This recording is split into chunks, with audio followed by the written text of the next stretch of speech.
સુરતમાં વધુ એક વખત હત્યાની ઘટના સામે આવી છે, જેમાં પતિએ સૂતેલી પત્નીની 2 દીકરીઓની આંખ સામે ગળું કાપીને હત્યા કરી નાખી હતી. જોકે ઘટનાની જાણ થતાં તાત્કાલિક ગોળાદરા પોલીસ ઘટનાસ્થળે દોડી આવી હતી અને હત્યાનો ગુનો દાખલ કરી હત્યારા પત્નીની ધરપકડ કરી છે. ખાસ કરીને કામ બાબતમાં પતિ-પત્ની વચ્ચે ચાલી રહેલી તકરારમાં પતિ દ્વારા ઘટનાને અંજામ આપવામાં આવ્યો હોવાનું પોલીસની પ્રાથમિક તપાસમાં સામે આવ્યું છે.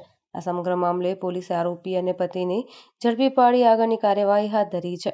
ગોળાદરા પોલીસ સ્ટેશન વિસ્તારમાં આજે વહેલી સવારનો સમય એટલે કે 1:45ની આસપાસ એક ભાઈ છે કે જેનું નામ જયસુખભાઈ લાખાભાઈ વાણિયા છે. પોતે ત્યાં રહે છે. એમને એમના પત્ની સાથે નોકરી બાબતે તકરાર થઈ હતી અને 1:45ની આસપાસ એમને એમના પત્નીને ચપ્પુનો ઘા મારી અને એમની હત્યા નિપજાવી હતી. પોલીસે ત્યારબાદ ઇન્ફોર્મેશન મળતા તરત જ એફઆઈઆરની કાર્યવાહી શરૂ કરી અને મેડિકલ પીએમ માટે એમને ત્યાં મોકલી આપેલ છે ડેડ બોડીને. અને જે આરોપી છે જયસુખભાઈ એને ડિટેન કરી લીધેલ છે અને એને અરેસ્ટ કરવાની પ્રક્રિયા હાલ ચાલુ છે. આ ઘટનામાં અમે વધુ ત્યારે ઇન્વેસ્ટિગેટ કર્યું ત્યારે થોડીક બાબતો અમારા સામે આવી છે કે જેમાં પોલીસને જાણવા મળ્યું છે કે આ બંને વચ્ચે અગાઉ 2 દિવસ પહેલા પણ કંઈક તકરાર થઈ હતી. આ જે આરોપી છે જયસુખ, એ આરોપી જયસુખ વાણિયા કરીને છે. એ પોતે પોર્ટર જે એપ્લિકેશન છે એના થ્રુ જે પણ એને કામ મળે એ રીતના ડિલિવરી બોય તરીકે કામ કરતા હતા અને એમના પત્ની છે એ રેગ્યુલર એક જગ્યાએ કામ કરતા હતા. બંને વચ્ચે કામને લઈને તકરાર થઈ હતી એવી પ્રાથમિક માહિતી પોલીસને મળી છે.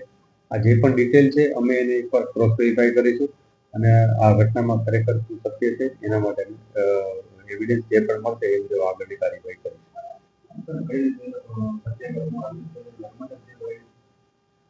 આ જે ઘટના બની છે એ એમના ઘરમાં અંદર એ લોકો જ્યારે સૂતા હતા ત્યારે એમની એમના 2 દીકરીઓ છે બંનેની સાથે એ લોકો સૂતા હતા અને કોઈ પણ આ જે નોકરી બાબતની તકરાર થઈ.